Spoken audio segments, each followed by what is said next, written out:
കണ്ണൂരിലെ രാഷ്ട്രീയം എന്ന് പറഞ്ഞാൽ ബോംബും വടിയും മാത്രമല്ല. ഇടയ്ക്ക് ഇങ്ങനെയുള്ള വാർത്താക്കുറിപ്പുകളുമാണെന്ന് തെളിയിക്കപ്പെട്ടിരിക്കുകയാണ്.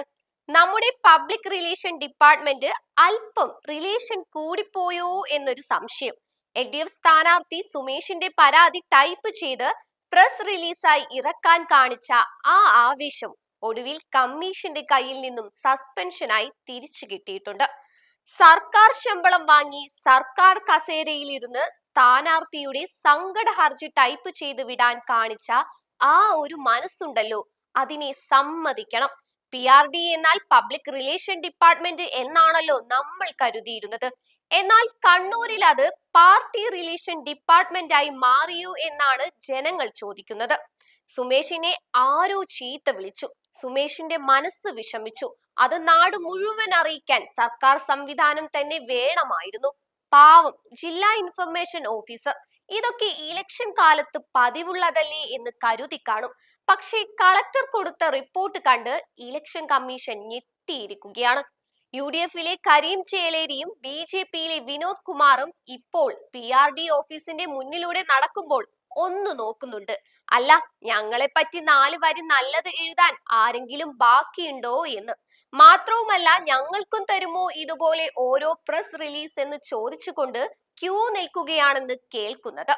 എന്തായാലും സർക്കാർ വകുപ്പായ PRD ഔദ്യോഗിക വാർത്താക്കുറിപ്പായി പുറത്തിറക്കിയ സംഭവം അതീവ ഗൗരവത്തോടെയാണ് കേന്ദ്ര തിരഞ്ഞെടുപ്പ് കമ്മീഷൻ കണ്ടിരിക്കുന്നത്. അതുകൊണ്ടാണല്ലോ ഇതിന്റെ അടിസ്ഥാനത്തിൽ കണ്ണൂർ ജില്ലാ ഇൻഫർമേഷൻ ഓഫീസറെ സർവീസിൽ നിന്നും സസ്പെൻഡ് ചെയ്തിരിക്കുന്നത്. സ്ഥാനാർത്ഥികൾക്കെതിരെയുള്ള വ്യക്തിഹത്യയെ കുറിച്ചുള്ള പരാതി സർക്കാർ മെഷീനറി ഉപയോഗിച്ച് പ്രചരിപ്പിച്ചത് നിഷ്പക്ഷ തിരഞ്ഞെടുപ്പ് പ്രക്രിയയുടെ നഗ്നമായ ലംഘനമാണെന്ന് കമ്മീഷൻ വിലയിരുത്തുന്നു. ജില്ലാ കളക്ടർ നൽകിയ റിപ്പോർട്ടിന്മേലാണ് ഈ നിർണായക നടപടി.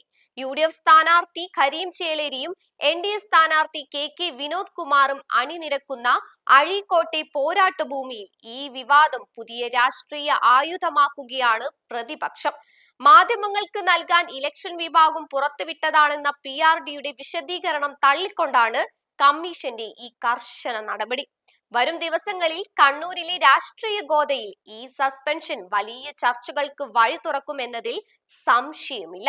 ഇതിലെ ഏറ്റവും വലിയ തമാശ മാധ്യമങ്ങൾക്ക് നൽകാൻ വെച്ചതാണെന്ന PRDയുടെ ന്യായീകരണം കേട്ടാൽ തോന്നും ഇലക്ഷൻ കമ്മീഷൻ വെറും പാവമാണെന്ന്.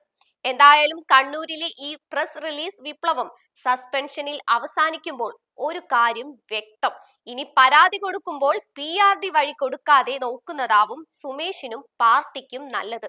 കാരണം വാർത്ത പുറത്തുവിടുന്നതിനേക്കാൾ വേഗത്തിലാണ് ഇപ്പോൾ ഉദ്യോഗസ്ഥർ അകത്തു പോകുന്നത്.